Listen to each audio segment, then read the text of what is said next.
In the heart of the Texan desert, we find ourselves amidst an extraordinary scene along Route 54. The crowds are streaming in despite the morning chill. Some have travelled several hours along the highway so as not to miss the show, a fleeting spectacle that will last no more than a few minutes. 12 o'clock straight from here, that's where it goes up. Okay. And as soon as you hear it, you just look up because it's so fast. Just a few kilometers away in these vast arid plains, a space rocket prepares to take off. On board are 6 astronauts unlike any others, tourists who have bought a return ticket to space. Behind this groundbreaking type of travel is Jeff Bezos, the infamous founder of Amazon. 6 decades ago, it took the entire resources of a nation state. And today, you guys can do it in a completely different way. That, for humanity, is what's called progress. With his company Blue Origin, the billionaire has thrown himself into space conquest with a particular focus on tourism, and in doing so, is revolutionizing access to space. Man engine start. 2, 1.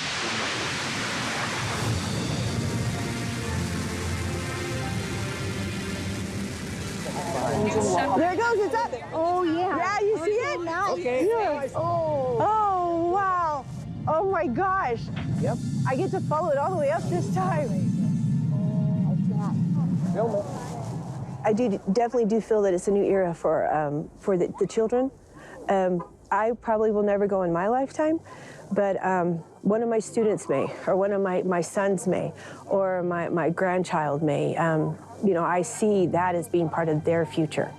This new era, this new space age, is also known as New Space. And it's in the process of making space a business, a gigantic, ultra-competitive market. Jeff Bezos already considers himself the leader of this new market, but he faces a determined opponent, Elon Musk, the eccentric head of SpaceX.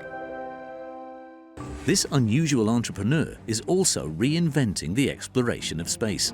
With his low-cost spaceships and his futuristic-looking inventions, he has uncovered public fanaticism like never before. Il y a un vrai, je pense, engouement d'aller le plus loin possible, le plus haut possible. Il y a un peu ce côté extrême, ce côté challenge. Elon Musk has decided to present himself as the new main act, the new master of the space industry. SpaceX came into this business to disrupt the traditional aerospace launch industry. He was willing to gamble everything. Between the two billionaires, a battle to reach the finish line has begun. A surreal power struggle. It's a fight worth billions of dollars involving space rockets and dizzying projects, all with the claimed aim of saving humanity. What I really want to try to achieve here is to make Mars seem possible. That's what we want. He wants to leave a big legacy behind. He wants to be the Christopher Columbus of our modern era. Elon Musk and Jeff Bezos are 2 of the most ruthless and egotistical executives in the world right now. And the fact that these 2 business gladiators are battling and kind of don't like each other is going to be one of the most interesting stories to watch. Who's going to be on top and who's going to be out there selling the most and transporting the most, and who's going to be the folks who are at the top of the industry?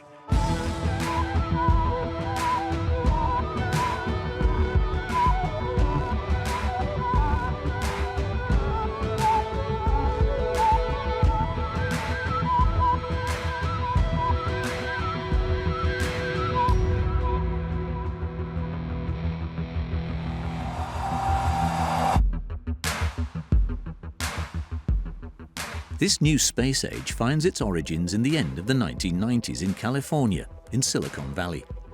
The internet bubble had begun to make a way for young entrepreneurs to make their fortunes at an astonishing speed. Elon Musk speaking.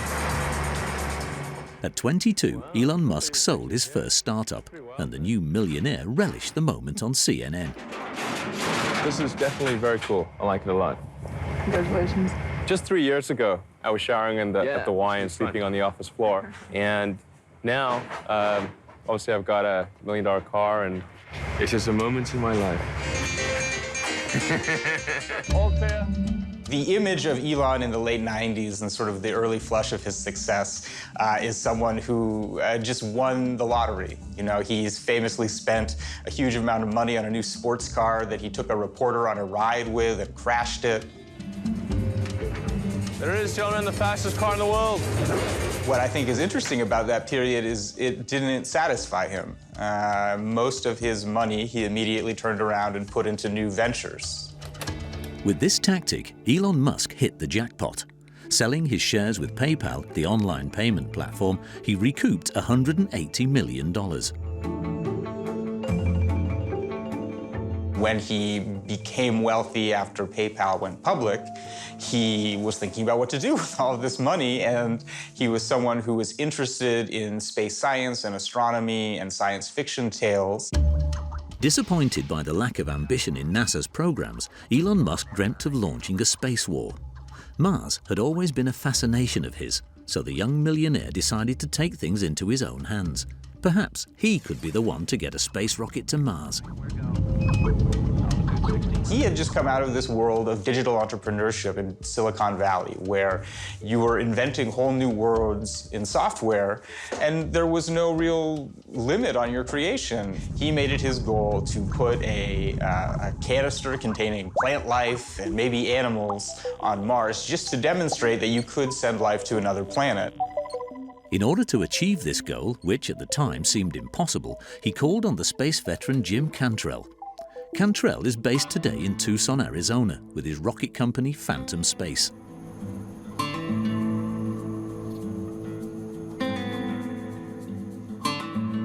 The engineer has played an active role in the space industry in Europe, the United States, and even Russia. So Elon Musk called me out of the blue in 2001. He started telling me his story about how he wanted to send mice to Mars, as it turns out. And he needed Russian rockets, and he couldn't afford American rockets. And so I was one of the few Americans, he said, that could help him buy Russian rockets. And I said, yeah, that's true. I can help you out. Elon Musk and Jim Cantrell traveled to Moscow together in 2001. The mission was to convince the Russians to sell an unwrapped missile to the young millionaire. They organized a meeting with the chief engineer of the Russian space agency. He was this 20-something young man who dressed poorly. His hair would be messy, and he didn't have much social graces. He would just dive right into the conversation. Elon began to describe what he wanted to do, you know, multiplanetary species. And this chief designer, he spit on us. He did. He spit on Elon's shoes, and he spit on my shoes. And Elon stopped, you know, and he says to me, I think he spit on my shoes. And I said, yeah, I think so. It was a sign of disrespect. I think he's upset. And he was very upset with this. It was a waste of his time and so forth. He didn't take Elon very seriously. After this seeming blow, the two Americans returned to New York. But on the aeroplane, a far from defeated Elon Musk tapped ferociously on his computer. The guy always works, just all the time, just work, work, work. And I said, what the fuck do you think that idiot savant is doing up there? And Elon turned around and he says, we can build this rocket ourselves. Look, when we get back home, we're gonna start a company, we're gonna go build our own rocket to go to Mars. Elon Musk set out to begin his extravagant project. He invested $100 million, that's half of his fortune, into creating SpaceX. He didn't yet know it, but he wasn't the only millionaire wanting to begin the journey into space.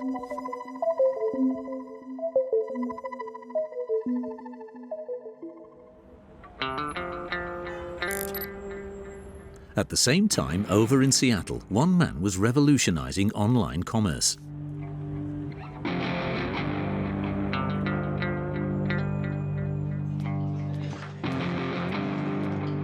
Jeff Bezos, at 36, was the sprightly founder of Amazon.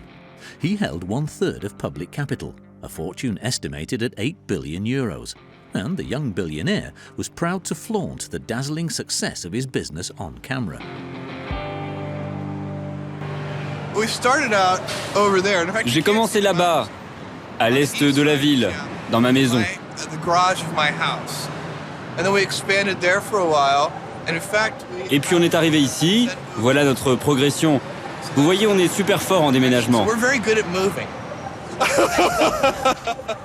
In 2003, an American journalist led an investigation into the infamous founder of Amazon, and he came across a curious revelation. I remember it was really something that I just overheard, that he had a company in Seattle that was looking at possible activities in space called Blue.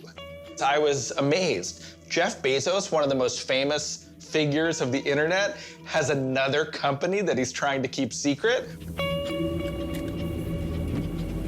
I drove down to this very dark, kind of industrial neighborhood of Seattle, and there was this warehouse, and I think there was a sign that said Blue Origin on it. And there were a couple of trucks and a motorcycle out front, and I thought, okay, that's interesting. Now, confession time. I would not do this today. What I did at the time was, I peeked in the trash can and grabbed some documents from the top of the pile. And what the first document said was almost like a miracle, was Blue Origin is working on a rocket called New Shepard that's goal is to go to bring tourists to suborbital space. And it gave the mission statement of the company, which is to enable millions of humans to live and work in space. And I thought, wow. When questioned about these revelations, the Amazon founder kept his lips firmly sealed. Jeff Bezos wished to remain under the radar. He did, however, let slip on some telling clues regarding his hidden passion in an interview in 2000. If you weren't the CEO of Amazon.com today, what would you like to do or be? I would like to go help explore space. Tell me more. I mean, what would you do? How would you go about it if you weren't doing this? Well, the picture I have is that I would get in a rocket ship, go up into space and, go check out a few things. Now, at the time, Bezos' dream passed for a joke, a mere whim of a billionaire. So why is it that the two internet whizzes were ready to spend their fortune on making rockets? Both were yielding to a desire that had built up over many years. Go, Capcom, we're go for landing. Altitude 4200. Houston, you're a go for landing, over. Roger, understand, go for landing, 3,000 feet. The two space tycoons, Jeff Bezos and Elon Musk, both grew up surrounded by talk of the race to the stars. It was the space adventure era. There are probably more similarities between Elon and Jeff than there are differences. And they both come out of the same world of science fiction culture, of science fiction on TV and in books, and these sort of visions of the golden age of 1960s space exploration. Jeff Bezos fell deeply in love with space on the 20th of July 1969. At just 5 years old, he watched captivated as Americans set foot on the moon.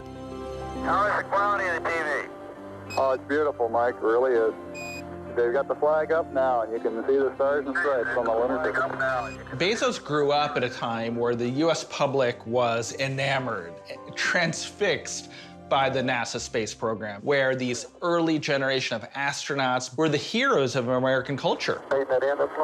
Jeff would describe himself in high school as a geek. He was into the computer club. He watched Star Trek. He grew up, as so many kids did at that time, watching Captain Kirk and the journeys of the Starship Enterprise.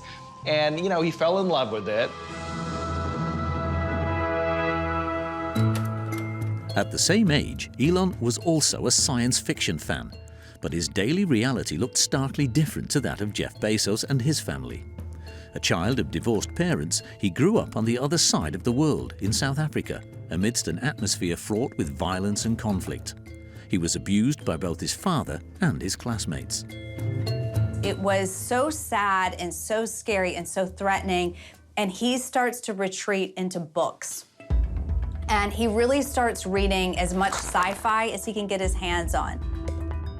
What was especially moving and poignant about reading the science fiction is that he sees this repeating plot, which is the world is in trouble, someone's got to do something to save it, and an unlikely hero comes out of nowhere to get the job done. really he internalizes that, and you see that in what he's doing now.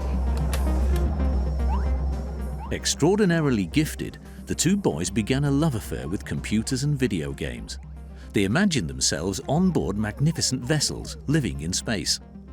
During these early years, they both sketched out their own visions of a future beyond planet Earth.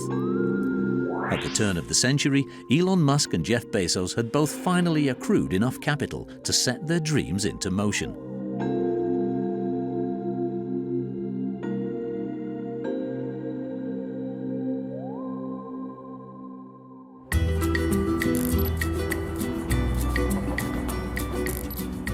Living in Los Angeles, the central hub of the aeronautic industry, Elon Musk's startup SpaceX quickly came across its first obstacle, a lack of credibility. Who would bet on this quirky group of computer geeks traveling to space? A feat that until then, only whole nations had managed. When I hired on, I was the fourth engineer, basically. And so it was like a bunch of friends, basically, working together. Most everybody outside of SpaceX didn't take it seriously. We had real difficulty recruiting people. It was tough in the beginning. It's hard to imagine now, he's godlike, right? But at the time, he was considered a charlatan. On a entendu parler de lui au milieu 2000-2005, un truc comme ça. Et d'ailleurs, à notre grande honte, on en ricanait, en disant bonne chance mon gars, c'est compliqué.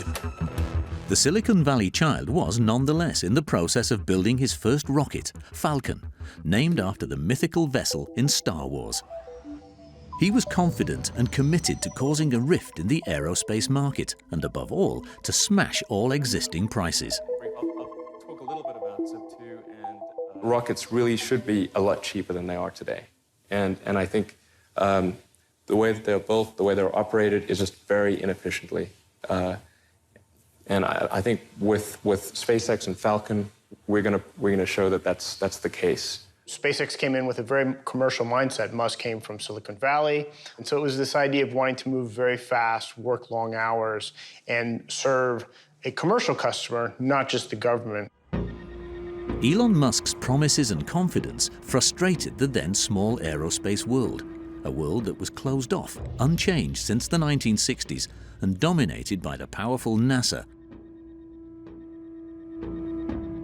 In the year 2000, it was what we call nation-state dominated, or dominated by government. The government paid for most of the activities in space. There were basically two rocket companies in the United States. There was Lockheed Martin and there was Boeing, and they had a monopoly on government launch business.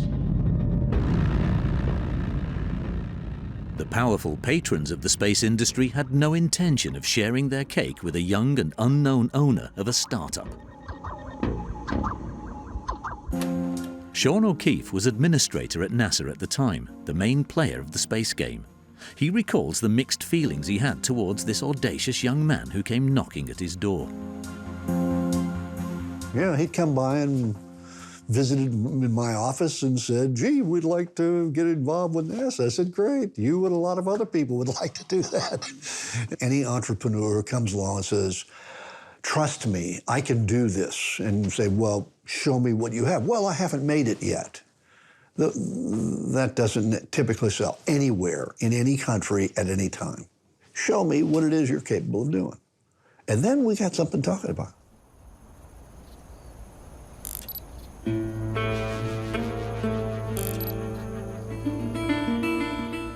While Elon Musk scrambled to get the spotlight on SpaceX, Jeff Bezos was at work in the shadows, here, in the middle of the Texan desert.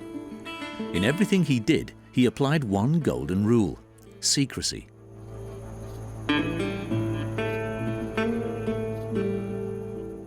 Even Rob Meyerson, second in command at Blue Origin, was sworn to secrecy when it came to where he was working.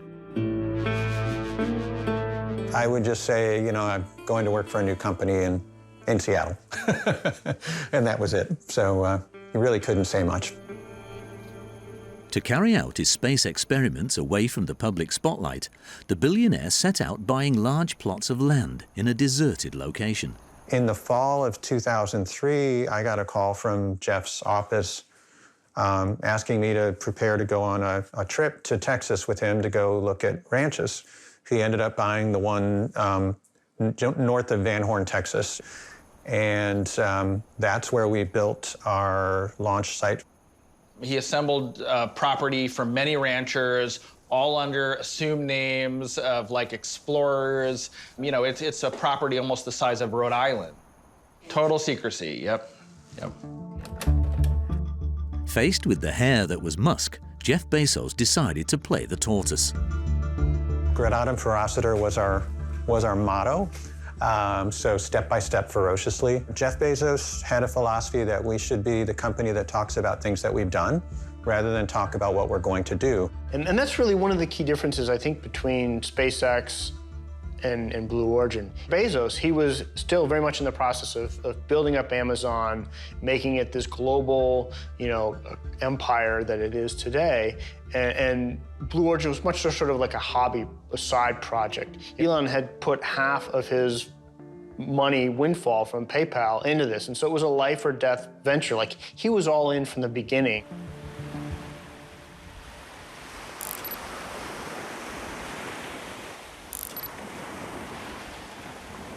The secret to the survival of Elon Musk's space enterprise lay on the island of Omelek, a small reef in the Marshall Islands in the middle of the Pacific Ocean. After 4 years of dedicated work, SpaceX's engineers were ready to send their first rocket, Falcon 1, into orbit, and to prove to the rest of the world their righteous place in the high courts of the space industry. 3, 2, 1, 0. +1, +2, +3. The first rocket flew for 30 seconds and then it shut down.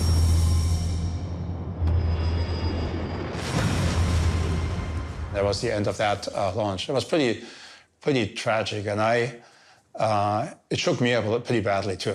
I didn't talk for weeks after that. Elon Musk had enough to finance 3 attempts. However, he suffered blow after blow, once in 2007 and again in 2008. I thought this is the end of it, but he basically said, we got another rocket, get your stuff ready, and you're launching in 6 weeks. On the 28th of September 2008 came Elon Musk's final shot. He was out of money. He'd gotten divorced that year. And so these combined burdens of failing emotionally, financially, and technically kind of were crushing down upon him. SpaceX prepared to send its 4th launcher into orbit. In the control room, tensions were at an all-time high. 2, 1, 0. We're at stage 1. Liftoff indication. So you got to go through 10 minutes of like holding your breath. SpaceX, Falcon 112, Falcon 1000 near the tower. And then it shut down, and then it was crazy. It was after that.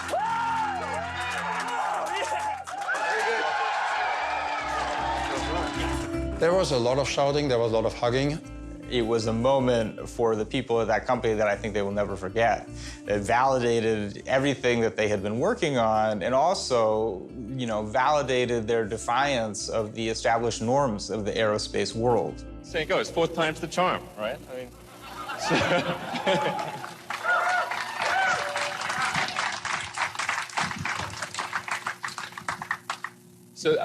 I mean, this really means a lot to SpaceX. Obviously, getting to orbit, that's just a huge milestone. There's only a handful of countries on Earth that have done it. It's normally a country thing, not a company thing. So it's just an amazing achievement. The future of SpaceX is really great. This is...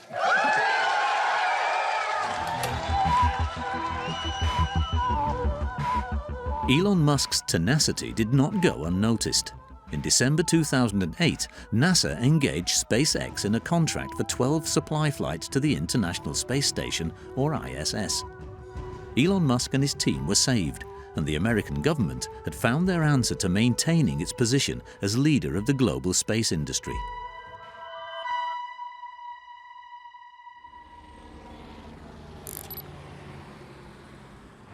From then on, SpaceX changed its tune. The company moved its headquarters, and the boss himself paid a visit. Hi, welcome to SpaceX. Here we are in the lobby. It's very white right now, but there are actually some cool elements coming in soon that will make it less white. Elon Musk's next challenge was to build a rocket in which to send American astronauts to the ISS. NASA chose to put the still small SpaceX in competition with the giant Boeing in order to develop this new launcher. Elon Musk invested in every stage of the construction of Falcon 9, a rocket that was 3 times as powerful as his first. What we're looking at over there, that's a quarter section of the Falcon 9. It's capable of taking the largest satellites in the world, and it could actually literally fit a city bus in that fairing. It's that big, because that's just a quarter section of it. Elon has always been very hands-on at SpaceX, which reflects how important the company is to him. He's in engineering meetings, he's on the factory floor inspecting things. He wants to know how things work, and so he really wanted to figure out from me on how we do this, and can we do it cheaper, can we do it faster. The billionaire had to move fast. He had to convince the US government, before anyone else, that he was capable of sending astronauts to space, even if that meant putting pressure on his teams. SpaceX is notorious for a culture of, let's say, overwork. Burnout, his famously overscheduled life, is expected to be a template often for his employees, but they don't have the same resources that he has, and often not the same drives. In response to such energy and commitment, NASA awarded Elon Musk a rare privilege. They would allow SpaceX to send rockets from Pad 39A, the legendary Cape Canaveral launch pad, the starting point of all Apollo missions to the moon. This symbolic trophy awarded to SpaceX was the last straw for Jeff Bezos.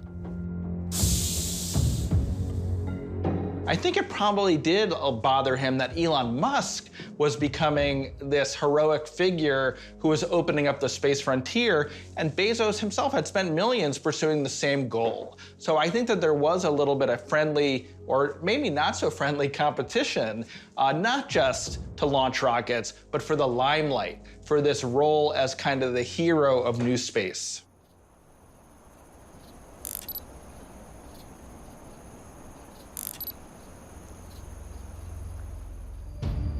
In the autumn of 2015, after years of strictly kept silence, Jeff Bezos was finally ready to reveal his space engine. Track brake check good, forward fin check good, aft fin check good, LGS check good. A rocket named the New Shepard. This was Bezos' first communication campaign as Blue Origin's CEO, a spectacular launch from their Van Horn space base. His goal was no mean feat: to have his rocket land vertically, like in a science fiction film, and in doing so, become the first reusable rocket to reach space.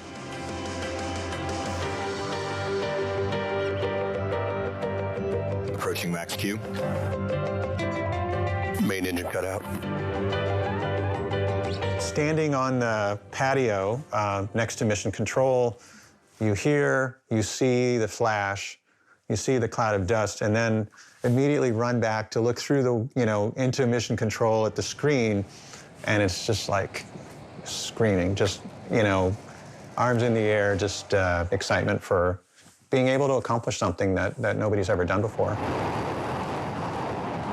Welcome back, New Shepard. It was a world first. Amazon's billionaire had beaten SpaceX to the punch. You've seen a lot of rockets take off in your time, but you've never seen one land. And all the rockets that we've ever flown as a civilization have been expendable. We use them one time and we throw them away. The rocket you're seeing behind me is completely reusable. That's a game changer because it changes the cost structure of space travel completely. Proud of his success, the Amazon founder posted his first ever tweet. The rarest of beasts, a reusable rocket. Control landing is not easy, but done right, it can look easy. Check out the video. Such boastfulness came as a provocation for Elon Musk. Reusability was his masterpiece from the beginning. At Jeff Bezos, not quite rarest, SpaceX Grasshopper rocket did 6 orbital launch flight 3 years ago and is still around. Elon Musk was not going to be left behind. Less than 1 month after Blue Origin, he was ready to show the world his capabilities.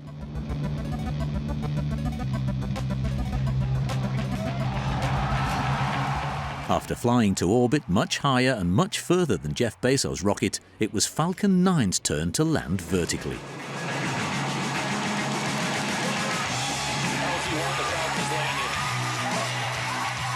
That was some great relief, and it was pretty awesome.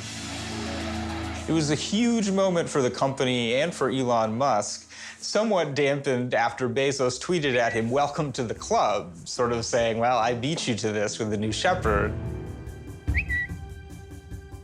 A war had broken out between the Bezos Club and the Musk Club. It was really the wrong thing to do. There's a difference between landing when you go only up and down. It is much more difficult, obviously, to launch and land an orbital rocket in terms of energy. From an engineering standpoint, what SpaceX did was enormously more difficult. Bezos and Musk are very competitive. They're not used to sharing the limelight. I think in some way the stage, the room is too small for both of them. And at that point, it looked like we had this amazing commercial space race ahead of us because you had the richest person in the world, Jeff Bezos, was finally bringing Blue Origin out in the open, and you had SpaceX making good on the promise of reusable orbital spaceflight with the Falcon 9. This competition came just at the right time for the United States. With the dazzling success of these new private investors, America launched the new space era, a revolution which would impact the entire planet.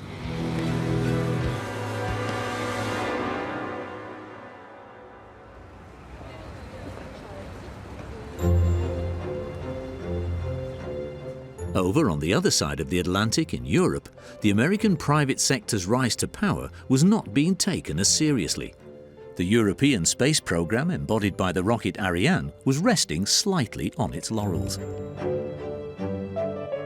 On avait 80% du marché commercial, ou 75% du marché commercial. Dans cette période, on a clairement sous-estimé la menace américaine, c'est très clair. From 2013, with his first satellite launched into orbit, Elon Musk's American company slashed its prices, making their flights 30% cheaper than Ariane 5 performing the function. La concurrence de SpaceX, à ce moment-là, commence à se faire sentir. Et oui, il y a bien sûr des clients qui ont fait le choix d'aller vers une fusée moins chère qui fonctionnait. Ce qui nous a tous surpris, effectivement, c'est la vitesse à laquelle il est passé d'un petit lanceur à un gros lanceur concurrent d'Ariane 5. In 2017, Ariane lost its place as the world's primary operator and was replaced by SpaceX.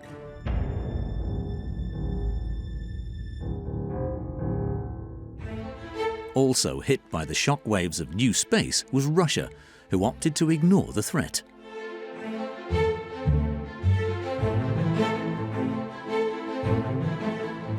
Vladimir Putin made an appearance at Vostochny, the new spaceport in Siberia, as a symbol of Russia's return to the space game. Moscow perceived itself in a position of power, as it had one major advantage. When the American space shuttle retired in 2011, Russia was the only nation in the world that could send humans to the ISS. L'agence spatiale américaine donne de l'argent à la Russie, donc à son équivalente qui s'appelle Roscosmos en Russie, plusieurs dizaines de millions de dollars à chaque fois pour transporter un astronaute. Russia enjoyed the sweet taste of revenge against the United States. But in reality, Russia's spot on the international space stage was fragile. Russia was faced with competition that was gaining ground in the sector. At the head of these new competitors was China. Sending their first taikonaut into orbit in 2003, China became the third country after Russia and the United States to conduct a manned flight to space. China was entering this highly exclusive club of space powers.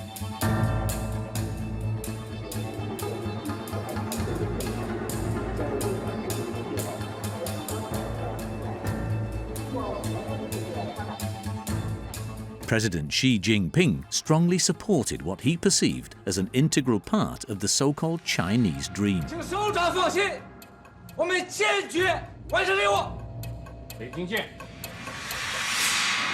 Pour le président Xi Jinping, la science et technologie est le moteur premier du développement national et c'est ce qui permettra à la Chine de devenir la grande puissance internationale et de dépasser les États-Unis.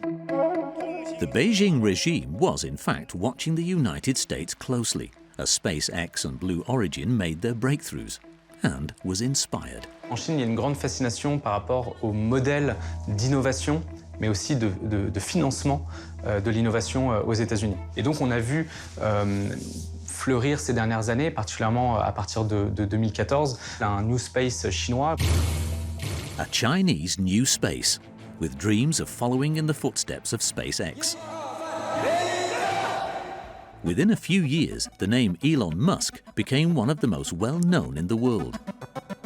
The new face of success, with guest appearance requests from Hollywood for the new Iron Man film, the business tycoon became an idol, a superhero among his fans. In September of 2016, people flocked in their hundreds to the International Astronautical Congress. The billionaire awaited their arrival. He was to reveal his master plan for the future. The Congress quickly transformed into a rock show. There was a sprint of people running to get to the front. I had joined the stampede and ran up front with a bunch of other reporters so that we could be close to the microphone and try and ask him questions afterwards. Please join me in welcoming Elon Musk.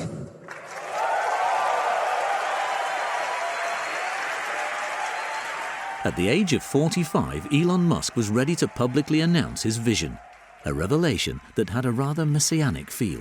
I don't have an immediate doomsday prophecy, but eventually history suggests there will be some doomsday event. The alternative is to become a spacefaring civilization and a multi-planet species. That's what we want. Yeah. His project was to colonize Mars, the pinnacle of his childhood dreams.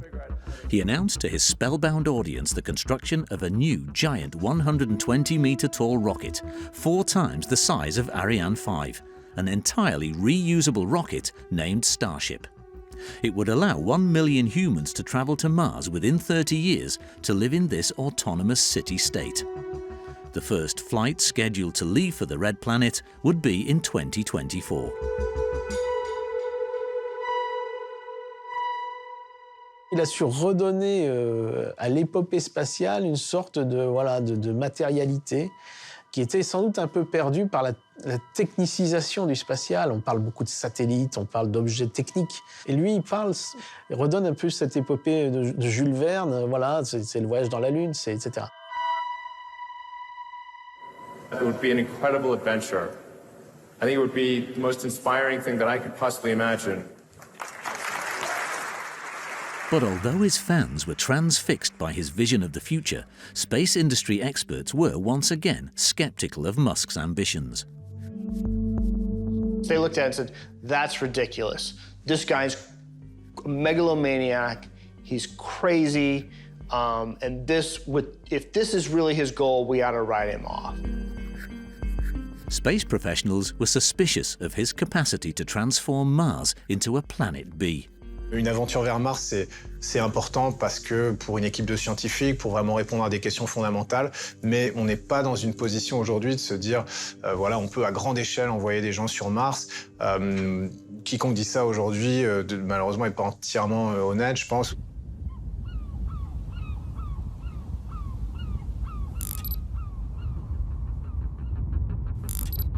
In spite of his critics, Elon Musk set everything in motion to achieve his dream, and he built his own space drone as part of his end goal. In Boca Chica, near the Mexican border, this former beach reserve was transformed into Starbase, SpaceX's new open-air factory. A huge space complex built directly on the doorstep of this village's inhabitants.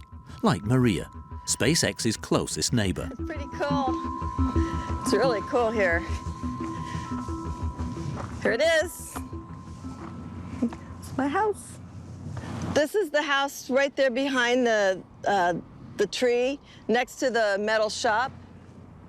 SpaceX sprouted right out of the tall grass. And it was impossible to believe that they could construct their first prototypes out of nothingness. And it all happened right here, right out my bedroom window, which you can't see now because it's surrounded by SpaceX. Maria has since had to move in order to make space for the immense Starship. Here, Elon Musk has been building his Mars-bound rocket in the public eye, with thousands of visitors each month. It has become a window through which to sell his project. Do you feel like you're part of the team, even though I don't really have anything to do with it? I've helped other people see what's going on, so it's a lot of fun. Merry Christmas from Starbase, Texas. And we're live.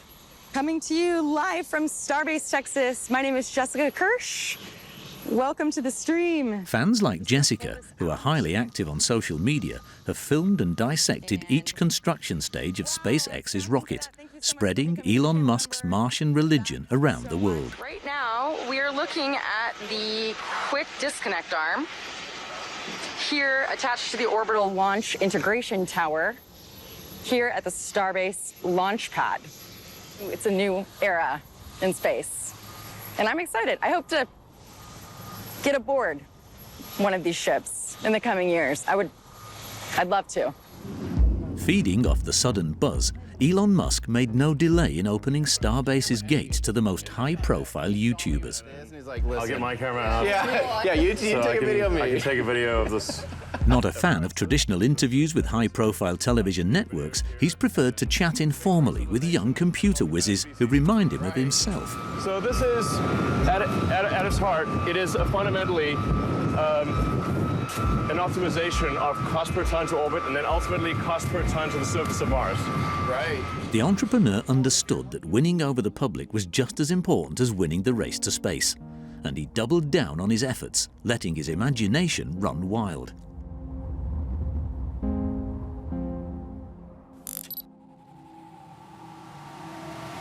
And so, in 2018, he launched his new rocket, Falcon Heavy, in an unprecedented space show. At the head of its new engine, he placed not the expected sandbags, but instead the much slicker Tesla, his own brand of car.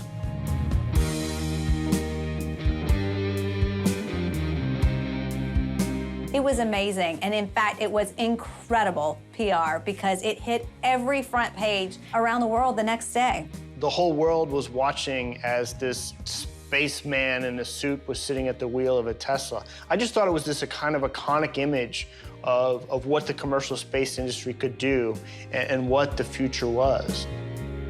His car will now be floating in interstellar space until the end of time.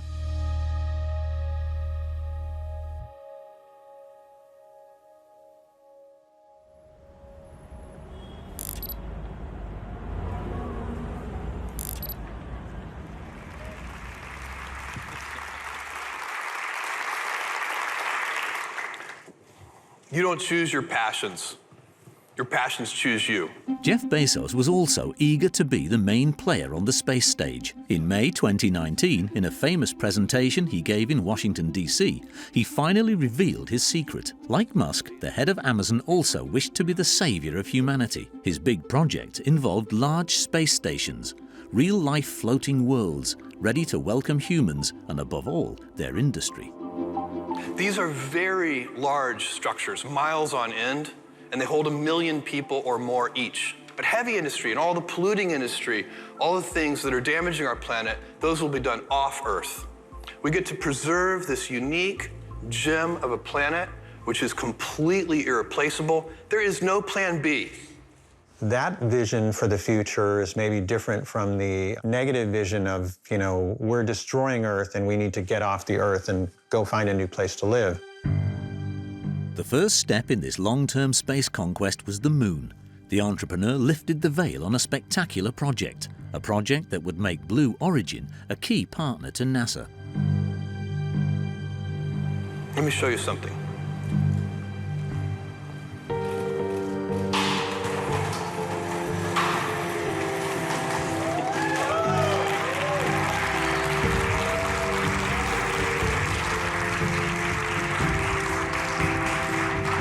is Blue Moon. We've been working on this lander for 3 years. It's a very large lander. It'll soft land in a precise way onto the lunar surface. The billionaire's decision to finance this pricey moon landing project was not a fluke. He'd been sensing a wind change on the international stage for quite some time. The Earth's satellite, which had been somewhat forgotten since the first space conquest, was about to reappear at center stage.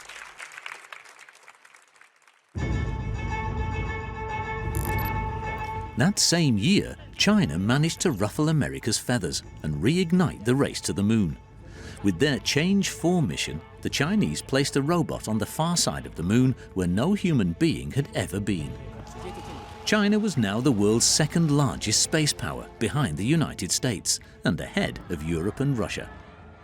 They built their own space station and are now the nation launching the most rockets in the world. China's #1 goal is now to send people to the moon, creating a permanent base there by the year 2030.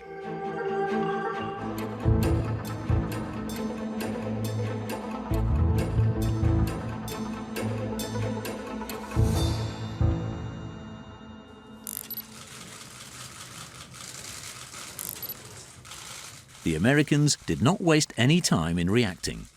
With Donald Trump's ascension to the White House, the moon re-emerged as a top priority for Washington. The directive I'm signing today, it marks an important step in returning American astronauts to the moon for the first time since 1972 for long-term exploration and use. This time, we will not only plant our flag and leave our footprint, we will establish a foundation for an eventual mission to Mars and perhaps someday to many worlds beyond. Artemis was being born, a program that would take Americans to the moon before China. Cut through the fictions of science. We are going. We're going. We are going. We are going. We're going.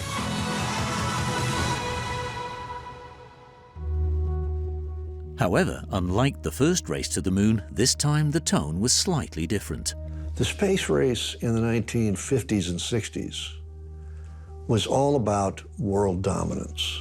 That's not what this is. This is all about a market development and who's going to be on top and who's going to be out there selling the most and transporting the most, and who's going to be the folks who are on the top of the industry. Who would unlock America's mission to get astronauts on the moon? In 2019, NASA released a call for projects to several private companies. With Blue Moon, Jeff Bezos put himself first in line. He was confident and hoped to land his first contract with the American agency thanks to his track record. But he was not the only one headed for the moon. Other companies also found themselves in the final selection, most notably SpaceX.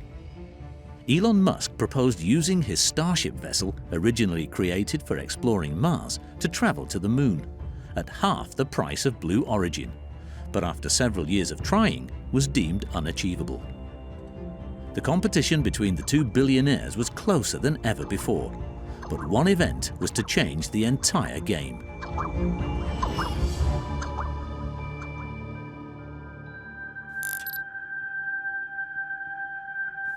And there they are, NASA astronauts.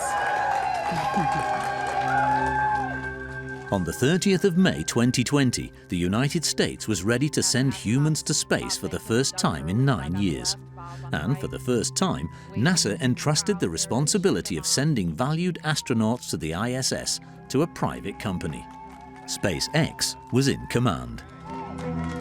There are their families. This is the holy grail of spaceflight, is taking astronauts into space. Everything at NASA, this is the most important thing. So handing this over to a private company is a huge deal for them. With a shining, futuristic version of the Tesla, Elon Musk was ready to put his stamp on aerospace history.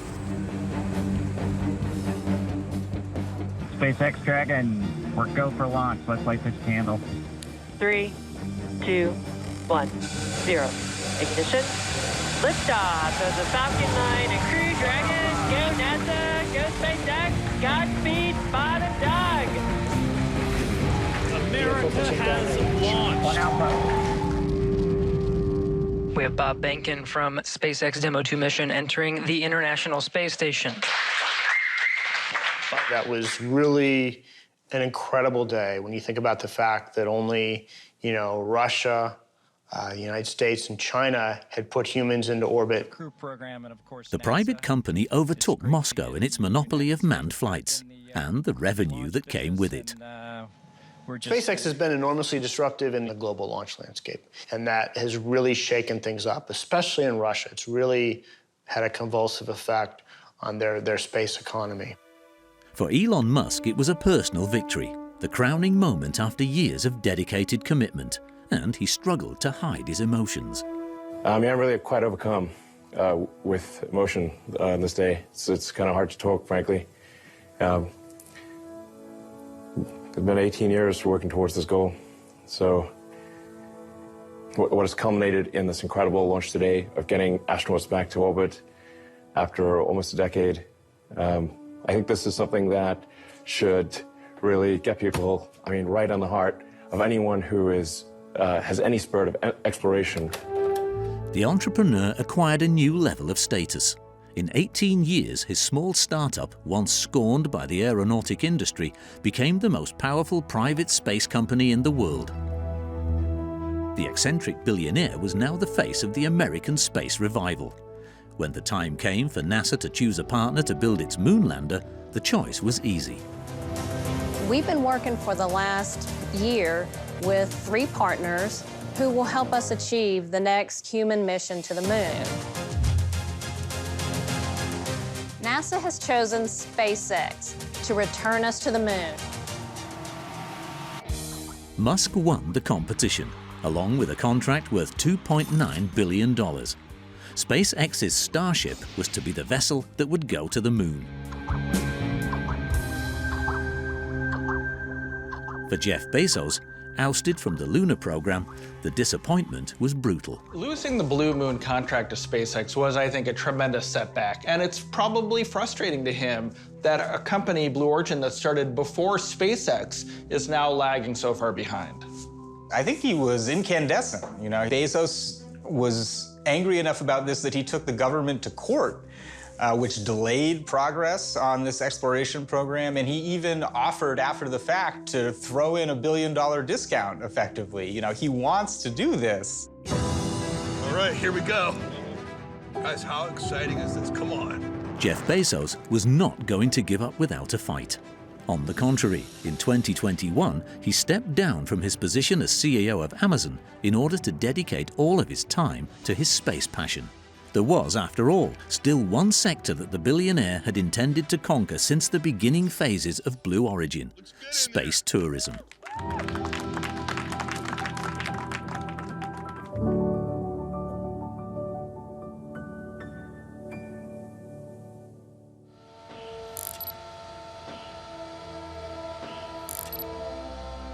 Jeff Bezos himself was to be the first to test ride his new tourist travel program.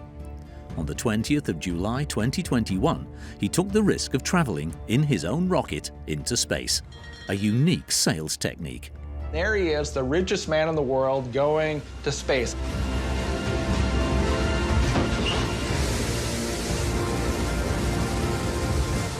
And I have to say, I'm holding my breath, because I'm thinking maybe there's a 50% chance that, he blows up.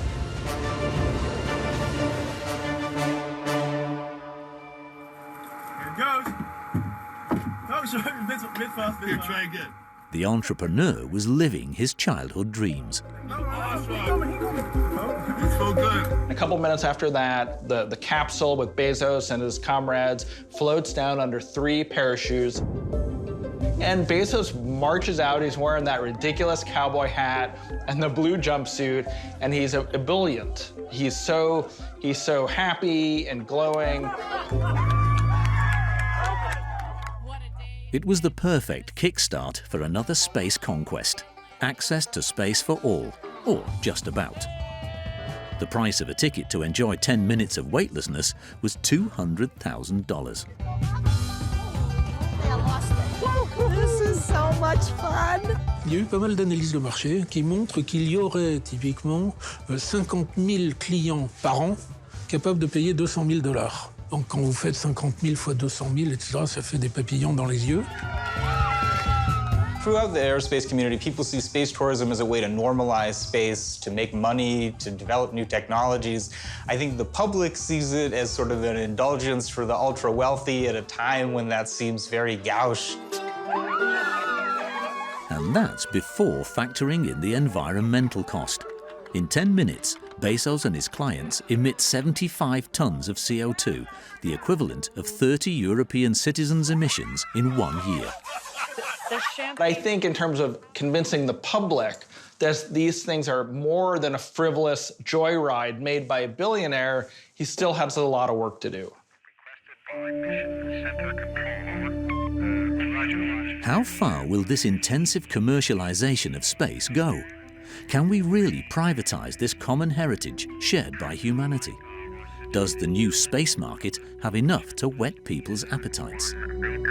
Most of the smart people that look at the market say it's going to be $2, $3, $4 trillion in the next 10 to 15 years. The fiercest battle of all is taking place just above our heads in low Earth orbit. Mega constellations, systems of microsatellites released around the Earth, are in the process of annexing entire orbits. What is the nature of this phenomenon? To deliver low-latency broadband data services everywhere on Earth, and to monopolize all future terrestrial communications. This new playing field has attracted the lure of companies the world over. Jeff Bezos recently announced the launch of Kuiper, his network of more than 3,000 satellites. And for the launch, he chose to offer a dazzling contract to Ariane 6, a bargain for the Europeans. But Elon Musk once again beat him to it, with his mammoth project Starlink of 42,000 satellites, with 2,300 already in service. Monsieur Musk, c'est vraiment pousse-toi là que je m'y mette ou une fois que j'y serai, essaye de te faire une place. Un peu à la manière du pionnier qui arrivait dans les plaines de l'Ouest, qui plantait ses piquets en disant ben voilà, j'ai planté mon piquet, c'est à moi. This new Far West, this space proliferation, is cause for concern amongst other nations, as it poses increased risks of collusion in a highly strategic zone, one that is already saturated with thousands of debris. Ça pose d'énormes problèmes, ça pose des problèmes d'accès à l'espace. On va devoir attendre que les satellites de Monsieur Musk se poussent un peu pour pouvoir faire des lancements. A dangerous game in an area where geopolitical and military tensions are becoming increasingly strong, at a time when cooperation between Russia and the West is proving fragile, both on Earth and in the ISS. However, despite the risks, as long as they're able, these space tycoons will not give up on their dreams. Jeff Bezos has already begun building his tourist space station, a space city closely resembling that of his adolescent daydreams. Elon Musk advances with dogged commitment in his quest to make humanity a multi-planetary species. His first mission to Mars is currently set for 2029. The businessman has already decided to see his last days on the Red Planet.